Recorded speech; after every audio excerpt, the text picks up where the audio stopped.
അമ്മ ഇവിടുത്തെ പയ്യന് കല്യാണം ആലോചിക്കുന്നില്ലയോ? ഞങ്ങളടുത്ത് കമ്പനിയിൽ നിന്ന് വരാൻ പറഞ്ഞായിരുന്നു. നിങ്ങളുടെ അടുത്ത് രാവിലെ ഇല്ലേ വരാൻ പറഞ്ഞേ? അതമ്മ 2-3 സ്ഥലത്ത് പോകാനുണ്ടായിരുന്നു, അത് താമസിച്ചു. എന്നാ നിങ്ങൾ നാളെ വരാമോ?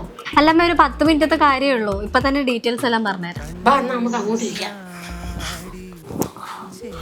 ജാതിയും പൊരുത്തവും എല്ലാം നോക്കണമെന്ന് പറഞ്ഞായിരുന്നല്ലോ, അപ്പൊ അതില് കുറച്ച് മാച്ചസ് ഉണ്ട്. കൊല്ലത്തുനിന്നുള്ളവരല്ലേ പ്രിഫർ ചെയ്യുന്നത്. ആരാമ ഇത്? ചേട്ടാ, ഞങ്ങൾ മാട്രിമോണി സൈറ്റിൽ നിന്ന് വന്നതാ. നിങ്ങൾ സാധാരണ ആപ്ലിക്കേഷനും ഫോൺ വിളിച്ചൊക്കെ അല്ലേ, ഇപ്പൊ വീട്ടിൽ വന്ന് തുടങ്ങിയോ? സാറേ, ഞങ്ങൾ പ്രിഫേർഡ് ആയിട്ടുള്ള കസ്റ്റമേഴ്സിന് വീട്ടിൽ ചെന്ന് ചെയ്ത് കൊടുക്കാറുണ്ട്. ഇപ്പം പേരൻസ് ആണെന്നുണ്ടെങ്കിൽ അവർക്ക് ആപ്ലിക്കേഷൻ ഹാൻഡിൽ ചെയ്യാൻ പറ്റിയില്ല. ആണോ? ഒരു കാര്യം ചെയ്യും, നിങ്ങൾ അങ്ങോട്ട് ചെല്ല്, ഞാൻ എന്തെങ്കിലും ഉണ്ടെങ്കിൽ വിളിക്കാവേ. അല്ല, ഇപ്പൊ പറയായിരുന്നു. അല്ല ചെല്ലെന്നേ, എന്തെങ്കിലും ആവശ്യം ഉണ്ടെങ്കിൽ വിളിച്ചോളാന്ന്. അമ്മയടുത്ത് എന്തോ ഞാൻ പറഞ്ഞേ?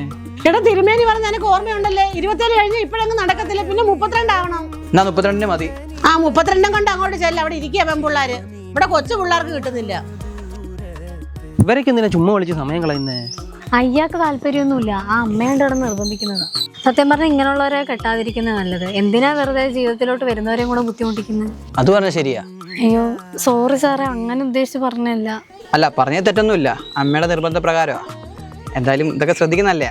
പക്ഷെ ജോലി ചെയ്യാൻ വന്നതല്ലേ, എൻ്റെ റെസ്പോൺസിബിലിറ്റി കാണിക്കണ്ടേ. അപ്പം അതുകൊണ്ടല്ലേ പറഞ്ഞ സീക്രട്ടൊക്കെ വെളിയിലായത്. നിന്റെ തന്നില്ലായിരുന്നോ? ഞാൻ വിചാരിച്ചെടുത്ത് ബാഗ് വെച്ചെന്ന്. ചിലപ്പോൾ ആ ചേട്ടൻ എന്തെങ്കിലും റീസൺസ് കാണുമായിരിക്കും, വെറുതെ ഒരാളെ കയറി ചടിച്ച്. അതിന് നീയല്ലേ ഓരോന്ന് പറഞ്ഞേ.